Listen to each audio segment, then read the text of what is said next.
ভারতীয় ফুটবলকে আজকের দিনে নিয়ন্ত্রণ করেন কারা? ফেডারেশন কর্তা না ক্লাব কর্তারা? और ये धोनी की हुई जी गजब ग्रिप कैसे SRMB जैसे SRMB TMT बार की विन ग्रिप टेक्नोलॉजी सीमेंट के साथ बनाए मजबूत पकड़। Grip is important.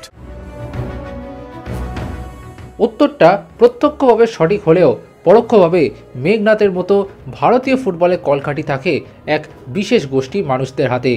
সেই গোষ্ঠীর নাম হলো এজেন্ট। ভারতীয় ফুটবলে আজ বহু সংখ্যক এজেন্ট, যারা ফুটবলারদের বর্তমান ও ভবিষ্যৎ নির্ধারণের মূল কাজটি করেন। কেউ না চাইলেও তারাই হত্যা কর্তা বিধাতা। এমন কিছু এজেন্ট রয়েছেন যারা স্রেফ নিজেদের স্বার্থে ও পকেট গরম করতে ভালো খেলতে থাকা খেলোয়াড়দের কেরিয়ার নষ্ট করে দেন। প্রথমে মাথা নষ্ট করেন, তারপর কেরিয়ার। সাম্প্রতিক সময় ইতিহাসের পাতা ঘাটলে এমন উদাহরণ অজস্র রয়েছে।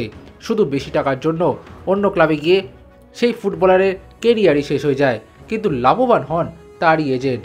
এবার সেই ইতিহাসের পাতায় নতুন সংযোজন হওয়ার পথে রয়েছেন তরুণ উইঙ্গার পিভি বিষ্ণু। এই মুহূর্তে ভারতীয় ফুটবলের সবথেকে নজরকাড়া খেলোয়াড় হিসেবে উঠে এসেছেন বিষ্ণু। বিনো জর্জের হাত ধরে ইস্টবেঙ্গলে আগমন হয়েছে বিষ্ণুর, আর নিজের অসাধারণ খেলায় ইতিমধ্যেই অস্কার ব্রুজোর বর্ষা জিতেছেন। কিন্তু সেই বিষ্ণুকে পেতে এবার মরিয়া আইএসএলের একাধিক বড় ক্লাব, আর সেক্ষেত্রে বিষ্ণুকে অন্য ক্লাবে পাঠিয়ে নিজের পকেট গরম করতে চাইছেন তার এজেন্ট বলজিৎ সিং রিহাল, যিনি এই মুহূর্তে ভারতীয় ফুটবলের অন্যতম বড় এজেন্ট। শোনা যাচ্ছে বিষ্ণুকে অন্য ক্লাবে যাওয়ার জন্য চাপও দিচ্ছেন বলজিৎ, যার জন্য খেলায় প্রভাব পড়ছে বিষ্ণুর। শনিবার হায়দ্রাবাদ ম্যাচে তার অফ ফর্ম খেলাই এর উদাহরণ। বিষ্ণু কি অফ ফোকাস হয়ে পড়েছেন? এমনকি বিষ্ণুর প্রচারের জন্য আইএসএল কর্তৃপক্ষকেও প্রভাবিত করছেন বলজিৎ, যাতে ধারাভাষ্যে তার নাম বেশি করে বলা হয় এবং ম্যাচের সেরার পুরস্কারও যাতে তিনি পান। হ্যাঁ, শোনা যাচ্ছে এসব কথাও।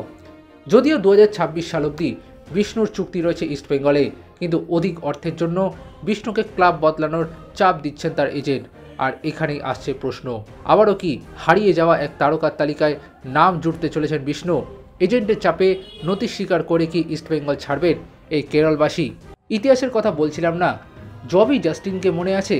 ইস্টবেঙ্গলে ফিনিক্স পাখির মতো উত্তরণ হয়েছিল তার, কিন্তু স্রেফ তার এজেন্টের প্রভাব ও অধিক অর্থের লোভের জন্য আইএসএলে গিয়ে হারিয়ে যান জবি। জানেন সেই এজেন্ট কে ছিলেন? বলজিৎ সিং রিহাল। এই এজেন্টই জবিকে অন্য ক্লাবের লোক দেখিয়ে ইস্টবেঙ্গল থেকে নিয়ে গিয়েছিল। তারপর কালক্রমে হারিয়ে যান তরুণ প্রতিভা। কৃষকের রাজহাঁস রোজ একটি করে সোনার ডিম পারত। লোভী কৃষক সব সোনা নেবে বলে একদিন হাঁসের পেট কেটে ফেলেছিল। তারপরে গল্পটা সবার জানা। এখানেও এজেন্ট সংস্কৃতি আর তার সীমাহীন লোভ এভাবেই শেষ করেছে ভারতের ফুটবলকে।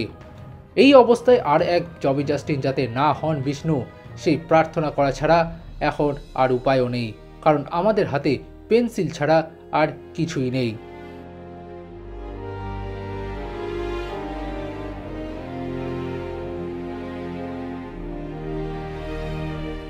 extra time.